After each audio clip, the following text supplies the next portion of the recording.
ये सुनकर कल्याणी के चेहरे पर 12 बज गए थे और उसे समझ में आ गया था कि मिस्टर पटेल उसे कोई डिस्काउंट नहीं देने वाले।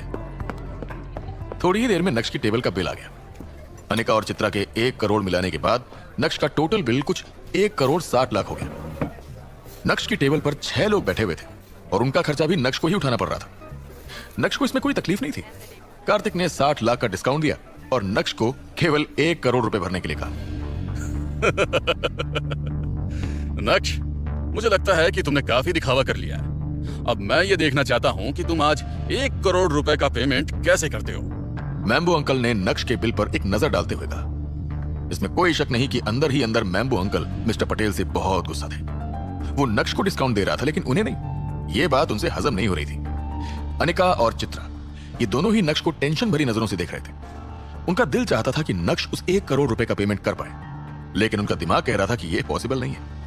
नक्श ने मैम्बो अंकल की ओर देखा जो तमाशा देखने के लिए पूरी तरह से तैयार खड़े थे और उन्हें देखकर जोर से हंसा।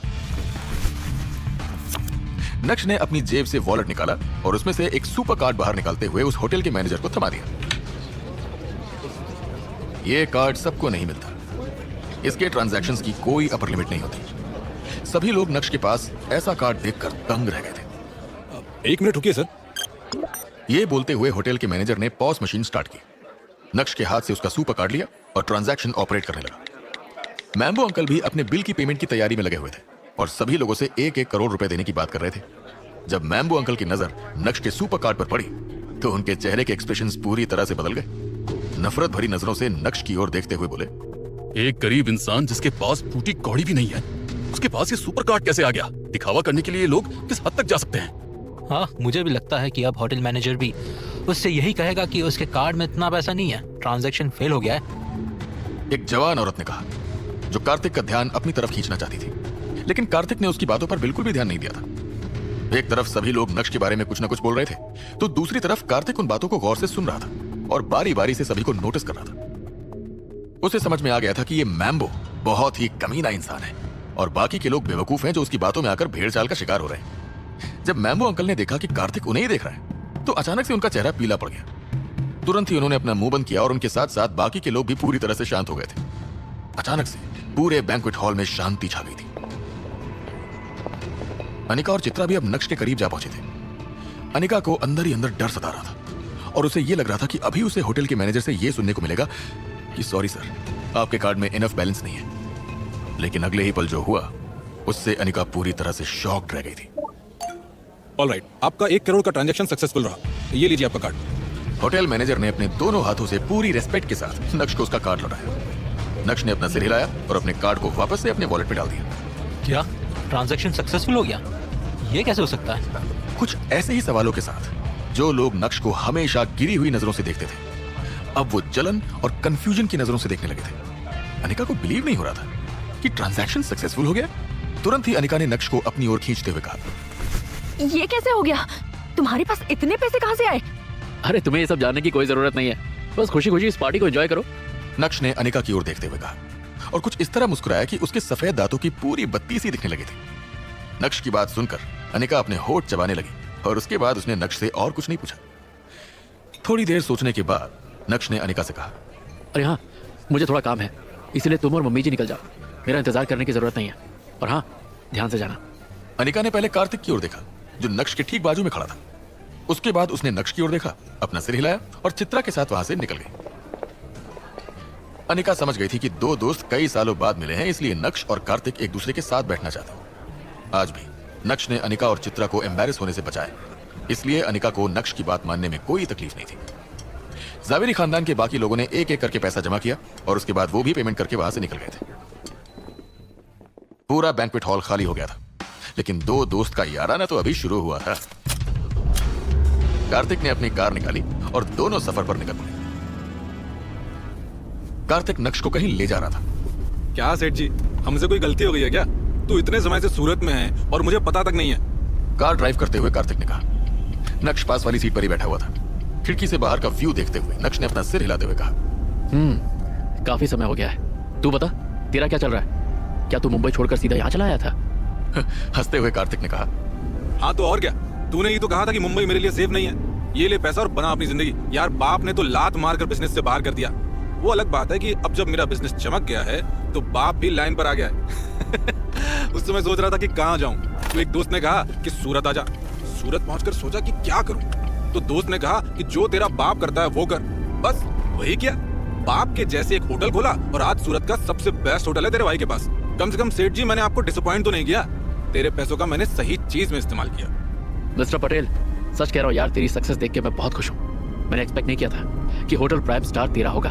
अमेजिंग यार, आज तुझे इस मुकाम पर देखकर मुझे बहुत अच्छा लग रहा है। साथ ही साथ मैं इस बात से भी खुश हूँ कि पास्ट में मैंने तुझ पे भरोसा किया था और तूने मेरे भरोसे को तोड़ा नहीं। और कितनी बार बोलूं कि मुझे सेठ जी मत बोल, नक्श बोल।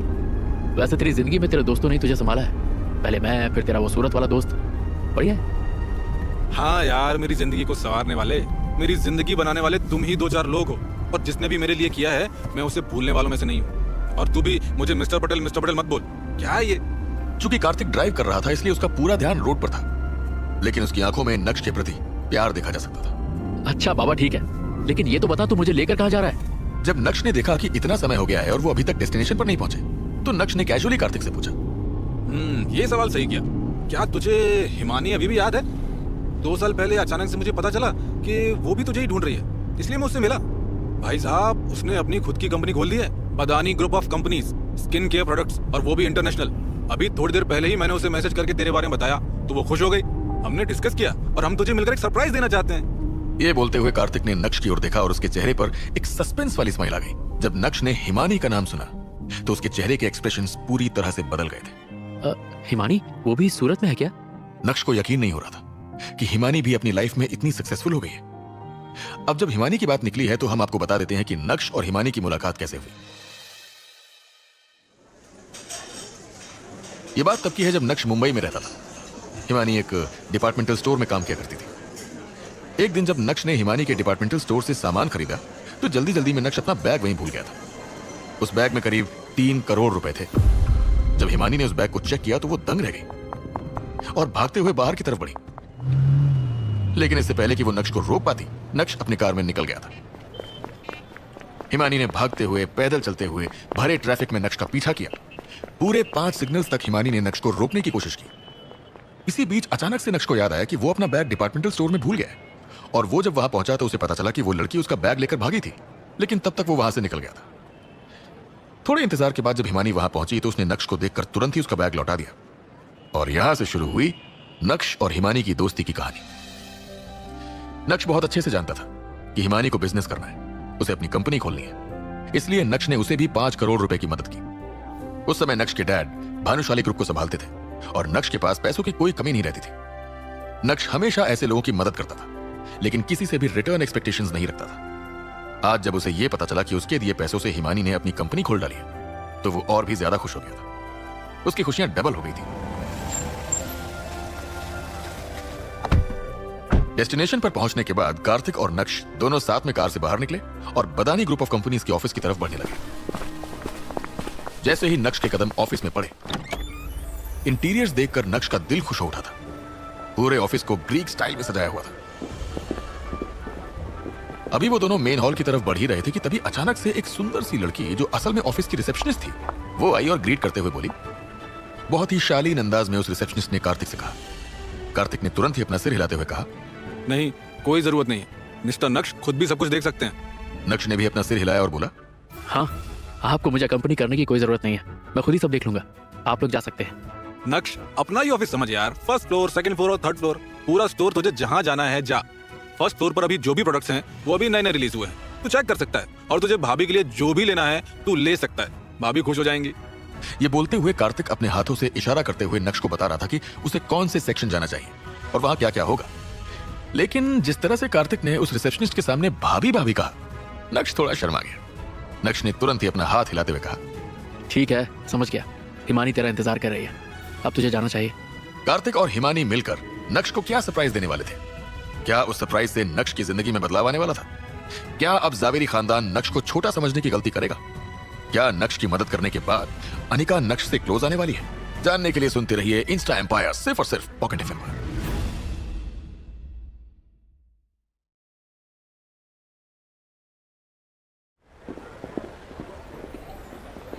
नक्श ने भी अपना सिर हिलाया और उसके चेहरे पर भी मुस्कान आ गई थी। उसे नहीं पता था कि ये लोग क्या सरप्राइज तैयार कर रहे हैं। सरप्राइज को लेकर काफी सस्पेंस क्रिएट हो गया था। हिमानी का स्टोर वाकई में काफी बड़ा था। फर्स्ट फ्लोर पर सारे लेटेस्ट प्रोडक्ट्स थे जो हाल ही में पब्लिक के लिए रिलीज किए गए थे। जब नक्श ने वो सारे प्रोडक्ट्स देखे तो उसकी आंखें चकरा गई थी। सारे ही प्रोडक्ट्स काफी एक्सपेंसिव थे, लेकिन उन्हें खरीदने वालों की भीड़ काफी ज्यादा थी। ये देखकर मन ही मन नक्श ने सोचा, बाप रे, इतने एक्सपेंसिव प्रोडक्ट्स लगाने के बाद क्या आपका चेहरा वाकई बदल जाता है? और फिर चेहरा धोने के बाद हाँ? फालतू का खर्चा। अरे ये तो नक्श है। अभी नक्श उन प्रोडक्ट्स को देखकर अपने मन में ख्याल बुन ही रहा था कि तभी अचानक से उसके कान में एक जानी पहचानी सी आवाज आई। तुरंत ही नक्श ने पीछे मुड़कर देखा। उसके सामने एक औरत खड़ी थी जिसने ब्लू कलर की डेनिम स्कर्ट पहनी हुई थी और उस स्कर्ट में वो गजब बहुत गजब लग रही थी। वो औरत और कोई नहीं बल्कि अनिका की खास दोस्त प्राची थी। दरअसल प्राची के हस्बैंड इस स्टोर के डिपार्टमेंट मैनेजर हुआ करते थे। अब नहीं है क्योंकि कल ही उनका प्रमोशन हुआ है और उन्हें डिपार्टमेंट मैनेजर से डेप्यूटी जनरल मैनेजर बना दिया गया। इस मौके का फायदा उठाते हुए प्राची आज इस स्टोर में अपने हस्बैंड के नाम पर सारे एक्सपेंसिव प्रोडक्ट्स खरीदने के लिए आई थी, लेकिन उसने एक्सपेक्ट नहीं किया था कि आज उसकी मुलाकात यहाँ नक्श से होगी। नक्श, क्या तुम यहाँ अकेले आए हो? मैं तुम्हें बता देती हूँ कि ये स्टोर तुम्हारे लायक नहीं है। यहाँ के सारे प्रोडक्ट्स बहुत ही एक्सपेंसिव हैं। तुम इनमें से एक भी अफोर्ड नहीं कर सकते हो, इसलिए जल्दी से यहाँ से निकल जाओ, वरना बाद में जब तुम्हें यहाँ से धक्के मार कर निकाला जाएगा तो जो तुम्हारी थोड़ी बहुत इज्जत बची है वो भी नहीं रहेगी। नफरत की नजरों से नक्श की ओर देखते हुए प्राची ने कहा। नक्श को कोई फर्क नहीं पड़ा, उसके चेहरे पर मुस्कान बरकरार थी। तुम्हें चिंता करने की कोई जरूरत नहीं है कि मैं यहाँ के प्रोडक्ट्स अफोर्ड कर सकता हूँ या नहीं। तुम अपना देखो, कहीं ऐसा ना हो कि तुम ही अफोर्ड ना कर पाओ। नक्श ने भी नहले पर दहला मारा। नक्श की बात सुनकर प्राची के चेहरे का रंग ही उतर गया था। उसकी आंखों में नक्श के प्रति गुस्सा साफ दिखाई दे रहा था। दिखावा करने की जरूरत नहीं है तुम्हें। अनिका से मेरी बात हुई, मुझे पता है कि तुम कोई घटिया काम कर कर उसे पैसे लाकर दे रहे हो। गुस्से में प्राची ने कहा, इससे कोई फर्क नहीं पड़ता कि मैं पैसे कहाँ से और कैसे लाकर दे रहा हूँ। फर्क इस बात से पड़ता है कि मैं उसे पैसे लाकर दे रहा हूँ। वैसे मेरी छोड़ो, तुम अपनी सुनाओ। तुम अभी भी उसी रेंटेड अपार्टमेंट में रह रही हो ना? नक्श ने एक बार फिर से प्राची पर हमला बोला। नक्श के ताने सुनकर प्राची के चेहरे के एक्सप्रेशंस पूरी तरह से बदल गए थे। दांत पीसते हुए अभी प्राची कुछ कहने ही वाली थी कि तभी एक मोटा आदमी जिसका पेट बाहर निकला हुआ था वो यहाँ आया और बोला। यह आदमी और कोई नहीं बल्कि प्राची का हस्बैंड था। जब नक्श की नजर उस आदमी पर पड़ी तो नक्श उसे देखता ही रह गया। उसकी आंखें हटने का नाम ही नहीं ले रही थी। उसके बाद नक्श ने खूबसूरत प्राची को देखा और मन ही मन सोचते हुए बोला, ओह गॉड, क्या वाकई में प्यार अंधा होता है? ये खूबसूरत परी इस दानव के साथ क्या कर रही है? प्राची ने नक्श की तरफ इशारा करते हुए गुस्से से कहा, बीबी, ये आदमी अनिका का हस्बैंड है। मैंने बताया था ना, घर जमाई बनकर रह रहा है। खुद तो कुछ करता धरता नहीं और यहाँ मुझे ताने मार रहा है। बोल रहा है कि यहाँ से चली जा, तू ये प्रोडक्ट्स अफोर्ड नहीं कर सकती और मेरी बेइज्जती कर रहा था। अच्छा हुआ बेबी तुम आ गए। प्राची के हस्बैंड का नाम आलोक था और वो अपने गुस्से के लिए जाना जाता था। अब जब उसने अपनी बीवी के मुंह से ये सब सुना तो भला वो टॉलरेट कैसे कर सकता था? नक्श को देखकर उसकी आंखों में गुस्सा जलने लगा था। अपनी आवाज ऊंची करते हुए वो बोला, साले कमीने, तू मेरी बीवी को नीचा दिखाएगा? मेरी बीवी को देख और अपने आप को देख। भिखारी, तुझे तो सड़क पे कोई 1 रुपया भी नहीं देगा। कहां से आया है तू? चुपचाप चला जा वरना धक्के मारकर यहाँ से भेजूंगा। जानता भी है तू मैं कौन हूँ? ठंडी मुस्कान के साथ नक्श ने उन दोनों को देखा, लेकिन उसकी टोन अभी भी बहुत काम थी। देखिए भाई साहब, मैंने आपकी बीवी को नीचा नहीं दिखाया है। जो कुछ भी ये कह रही है दरअसल वो सब इन्होंने मुझसे कहा था। रही बात शक्ल की, तो मुझे बहुत अच्छे से पता है कि मैं कितना हैंडसम हूँ। अगर हैंडसम नहीं होता तो आपकी बीवी से भी ज्यादा खूबसूरत अनिका मुझे कैसे मिलती? और भगवान का दिया सब कुछ तो है मेरे पास, तो फिर मैं भिखारी कैसे हुआ? लगता है तू ऐसे नहीं सुधरेगा। तुझे सबक सिखाना ही पड़ेगा। जब तक मार नहीं पड़ेगी ना, तब तक तेरे जैसे नालायकों को अक्ल नहीं आती है। ये बोलते हुए आलोक ने नक्श का कॉलर पकड़ा और उसके चेहरे पर मुक्का मारने के लिए अपना हाथ पीछे की ओर बढ़ाया। ये सीन देखकर प्राची, जो आलोक के ठीक बाजू में खड़ी हुई थी, उसके चेहरे पर प्राउड वाली स्माइल आ गई थी। Stop it mister Patel, Himani madam, आप दोनों यहाँ पर? ये बोलते हुए आलोक ने नक्श का कॉलर छोड़ा और अपने चेहरे पर मुस्कान लिए उन दोनों को ग्रीट करने के लिए आगे बढ़ा। कार्तिक ने आलोक को घूरा और अपने हाथ से उसे साइड में करते हुए बोला, कौन है बे तू? और तू अभी क्या कर रहा था? मारने का शौक है तुझे? चल मार मुझे, मार। नहीं नहीं नहीं सर, आप ये क्या कर रहे हैं? मैं तो इस आदमी से निपट रहा था जो यहाँ प्रॉब्लम्स क्रिएट कर रहा था। और सर, मैं तो बस इसे डराने की कोशिश कर रहा था। मिस्टर पटेल, मेरा अभी अभी प्रमोशन हुआ है। अब मैं स्टोर का डिप्यूटी जनरल मैनेजर बन गया हूँ। मुझे भी बहुत अच्छे से पता है कि अगर मैंने किसी को मारा तो इससे स्टोर का नाम खराब होगा। इसलिए मैंने पहले इस आदमी को प्यार से समझाया, लेकिन ये तो बदतमीजी करने लगा। इसलिए मुझे इसे डराना पड़ा। आप चाहें तो कस्टमर से पूछ सकते हैं। ये बोलते हुए आलोक ने अपनी ही बीवी प्राची की तरफ इशारा किया, जो कार्तिक और हिमानी की नजरों में वाकई एक कस्टमर थी। आलोक बहुत अच्छे से जानता था कि कार्तिक और इस कंपनी के फाउंडर के बीच बहुत अच्छे रिश्ते हैं। ऊपर से कार्तिक का नाम तो वैसे ही सूरत में काफी फेमस था, इसलिए आलोक कार्तिक से पंगे लेने की गलती कैसे कर सकता था। इसलिए अपनी बीवी को ढाल बनाते हुए उसने नक्श पर ही आरोप लगाना शुरू कर दिया था। Deputy general manager, right? Himani, तुम्हें लगता है इस पोजीशन के लिए आदमी फिट है? कार्तिक आलोक से बात करते हुए अपना टाइम वेस्ट नहीं करना चाहता था, इसलिए उसने इस मैटर को अब सीधा हिमानी के हाथों में डाल दिया था। उस सीन को देखकर वैसे ही हिमानी के चेहरे पर 12 बज गए थे। वो नक्श से नजरें भी नहीं मिला पा रही थी, और मिलाती भी कैसे। आज पहली बार नक्श उसके स्टोर में आया और उसके स्टाफ के लोग उसे ही मारने वाले थे। ये सोचते हुए हिमानी गुस्से से भर उठी। अपनी आवाज को बुलंद करते हुए बोली, आलोक, तुम कल मुझसे मेरे कैबिन में मिलो, और हाँ, अपना रेजिग्नेशन साथ लेकर आना। तुम्हारी सैलरी सेटल करने के बाद तुम मुझे यहाँ दोबारा दिखने नहीं चाहिए। ये बोलने के बाद हिमानी ने आलोक की तरफ देखा ही नहीं, जिसका चेहरा पूरी तरह से फीका पड़ गया था, और शौक के मारे उसे कुछ भी समझ नहीं आ रहा था। हिमानी के कदम सीधा नक्श की तरफ बढ़े और उसने झुकते हुए नक्श से कहा। नक्श ने तुरंत ही हिमानी को गले से लगाया और उसके कान में फुसफुसाते हुए बोला, तुम पागल हो गए हो क्या? ये सब क्या कर रही हो? तुम इस कंपनी की सीईओ हो, सारे एम्प्लॉयज तुम्हें देख रहे हैं, इतना भावुक होने की जरूरत नहीं है। उसके बाद नक्श ने थम्स अप दिखाते हुए हिमानी से कहा, तुम बहुत अच्छा कर रही हो, इतने कम सालों में तुमने इतना कुछ अचीव कर लिया। मैं तो ये सब देखकर शॉक्ड रह गया। नक्श के मुंह से तारीफ सुनकर हिमानी के खूबसूरत चेहरे पर एक्साइटमेंट दौड़ने लगा था। तुरंत ही हिमानी ने कहा, सर, ये सारा क्रेडिट सिर्फ और सिर्फ आपको ही जाता है। अगर आप नहीं होते तो आज मैं यहाँ नहीं होती। पता नहीं कौन से डिपार्टमेंटल स्टोर में सामान दे रही होती। आपने मेरी जिंदगी बदल दी, उसके लिए तहे दिल से थैंक्स। रात की शुरुआत ऐसी हुई, उसके लिए एक बार फिर से माफी चाहती हूँ। लेकिन हम दूसरी जगह पर चलते हैं, और भी 2 लोग हैं, आपको उनसे मिलना चाहिए। नक्श के चेहरे पर भी मुस्कान आ गई। ऐसा लग रहा था जैसे सरप्राइज को रिवील होने में थोड़ा और इंतजार करना पड़ सकता था। लेकिन ये 2 लोग और कौन होंगे? नक्श इसके लिए भी बहुत एक्साइटेड था। नक्श ने भी अपना सिर हिलाते हुए कहा, ठीक है तो फिर चलो, देर किस बात की? जैसे ही वो तीनों एक साथ वहां से जाने लगी, तभी आलोक को एहसास हुआ कि उसके साथ असल में हुआ क्या है। तुरंत ही आलोक ने अपने कदम बढ़ाए और हिमानी को रोकने की कोशिश करते हुए बोला, हिमानी मैडम, प्लीज प्लीज एक बार मेरी बात सुनिए। मुझे पता है कि मुझसे गलती हुई है, मैं माफी मांगता हूँ। प्लीज मुझे इस नौकरी से मत निकालिए। आलोक का चेहरा पछतावे से भरा हुआ था। अगर उसे पहले पता होता कि नक्श और हिमानी के बीच के रिश्ते कैसे हैं, तो वो ऐसी गलती कभी नहीं करता। लेकिन आलोक तो खुद पहली बार नक्श से मिल रहा था। नक्श के बारे में वो कुछ भी नहीं जानता था, लेकिन अभी उन तीनों का रिश्ता देखकर उसे समझ में आ गया था कि ये कोई ऑर्डिनरी रिश्ता नहीं है। अब कभी भी आलोक किसी को भी इतनी बुरी तरह से नीचा दिखाने की हिम्मत नहीं करेगा।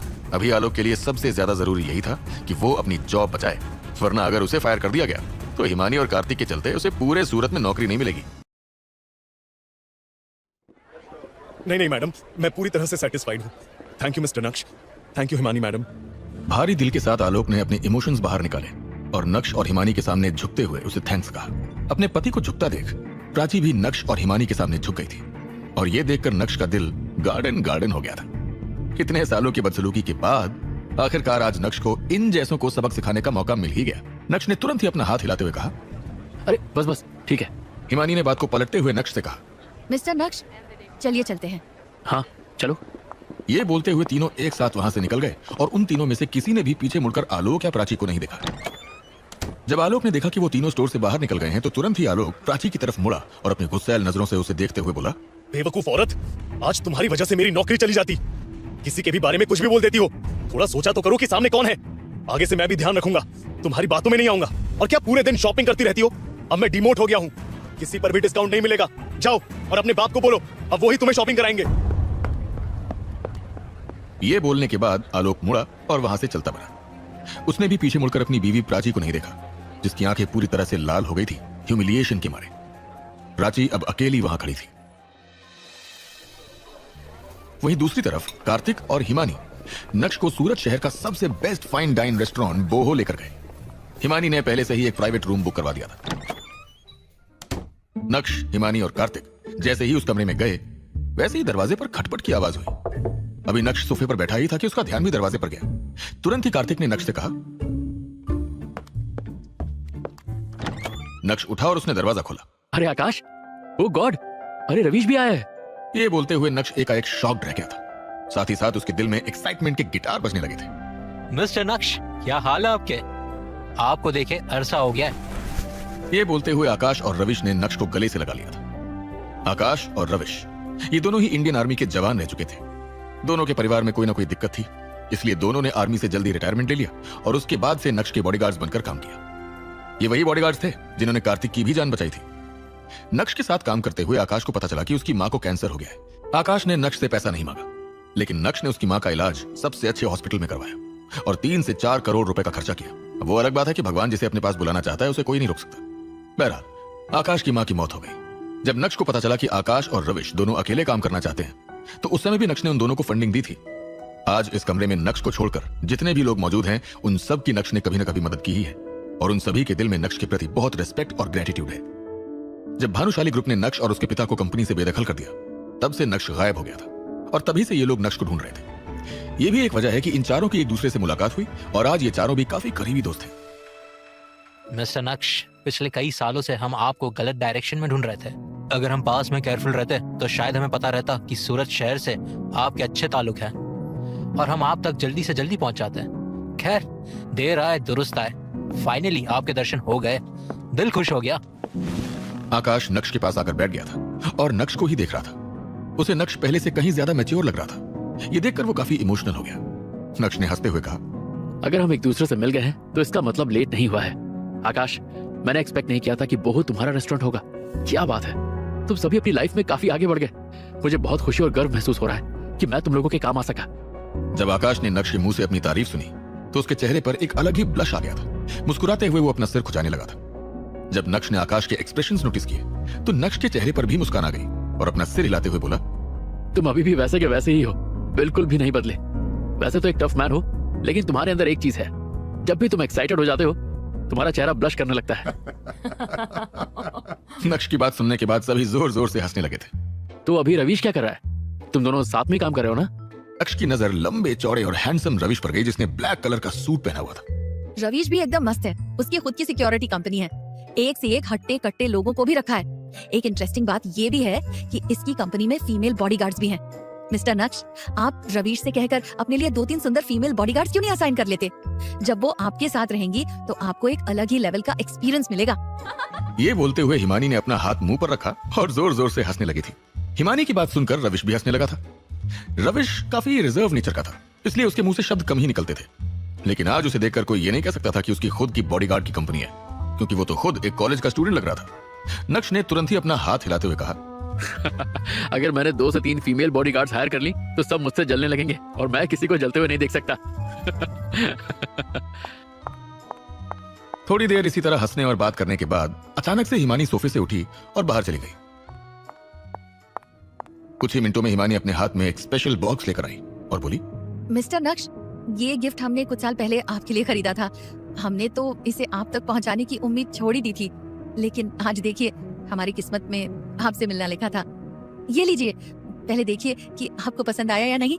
हिमानी के हाथ से उस स्पेशल बॉक्स को लेने के बाद नक्श ने उन चारों को देखा और उसके बाद धीरे से उस बॉक्स को खोला।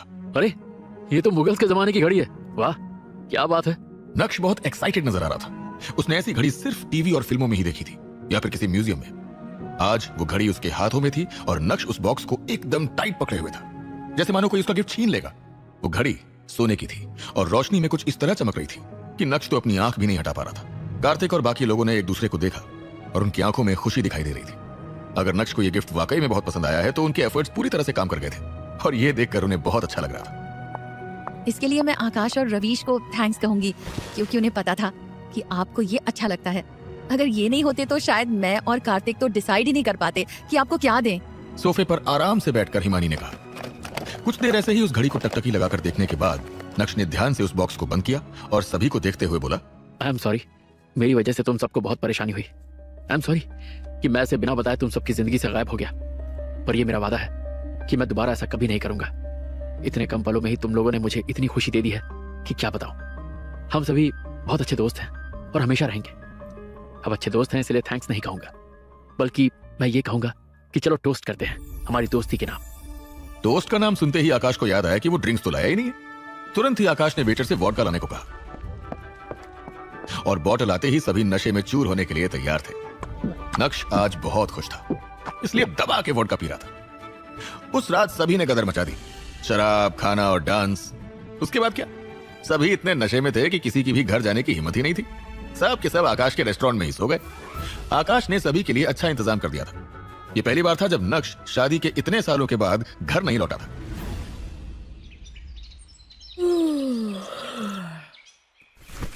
अगले दिन जब नक्श की आंख खुली तब भी नक्श घर नहीं गया, बल्कि तैयार होकर सीधा भानुशाली ग्रुप के ऑफिस की तरफ निकला।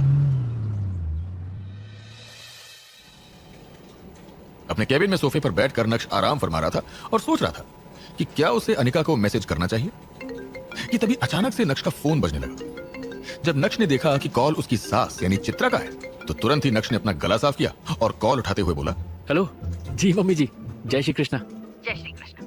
नक्श, आहो શું સાંભળું છું? तुम कल पूरी रात घर पर नहीं आए थे? कल रात तुम कहाँ थे? कैसे हो तुम? चित्रा का टोन बहुत जेंटल था। चित्रा का ऐसा मिजाज देखकर नक्श चौंक गया था। हालांकि मन ही मन उसे बहुत अच्छे से पता था कि चित्रा इतने प्यार से उससे बात क्यों कर रही है। ये सब कल का नतीजा है। कल नक्श ने अनिका और चित्रा को बैंक्वेट हॉल में जावेरी खानदान के सामने एम्बैरेस होने से जो बचाया था, बस यही वजह थी। मैं ठीक हूँ मम्मी जी। वो कल मैं अपने पुराने दोस्त के साथ उसके घर चला गया था। बातों बातों में पता ही नहीं चला कि कब घड़ी में 2 बज गए। ज्यादा लेट हो गया था तो उसके घर पर ही सो गया।